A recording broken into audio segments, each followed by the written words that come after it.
Hey, in this tutorial, I'll show you how to bring still images to life using the free plugin DeepPan. This plugin works with Final Cut Pro, Premiere Pro, After Effects, and Motion. While in this tutorial we'll focus on Final Cut Pro, the workflow is largely the same across the other supported software. So, first of all, we need to make sure that our image fills the entire frame. We change the spatial conform type to fill. Next, it's important to place the photo into a compound clip. This will noticeably improve performance if the image has a high resolution. Then, we drag the DeepPan from the effects panel onto our compound clip. Let's quickly take a look at the parameters our plugin offers. The first parameter is the depth map source. By default, it's set to generate in live mode. When this option is selected, the plugin automatically generates a depth map for each frame.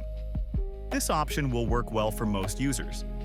However, if you want the plugin to run with maximum performance, you can use the second option, which allows you to save the depth map to your hard drive and use it from there.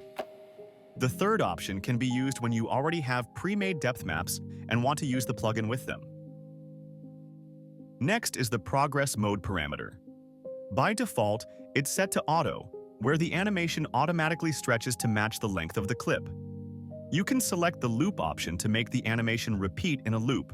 In this case, you can adjust the animation frequency. Or you can choose the first option and animate the progress manually using keyframes, giving you full control over the animation. You can also adjust the animation easing here. Now let's move on to adjusting the animation. On the screen, there are 3 points: A, B, and zoom. Points A and B control the direction and amplitude of the displacement. The zoom point adjusts the center of the zoom animation. Now I'll add a bit of depth by slightly increasing the displacement parameter. The optimal value for this is usually around 10 to 20%, depending on the image. Watch how the animation changes depending on how I position points A and B on the screen.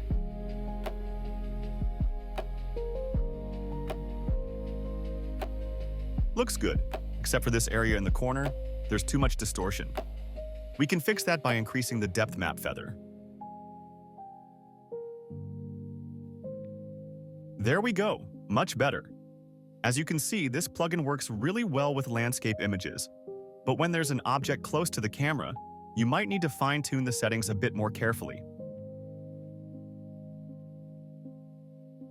As we can see, there's some distortion around the object in the foreground.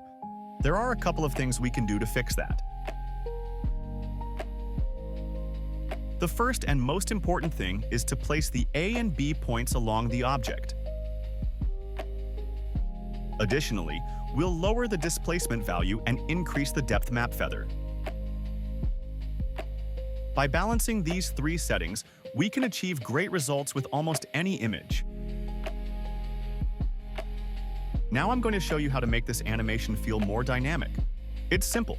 I'll increase the zoom amount and add a bit of camera shake for a subtle handheld look.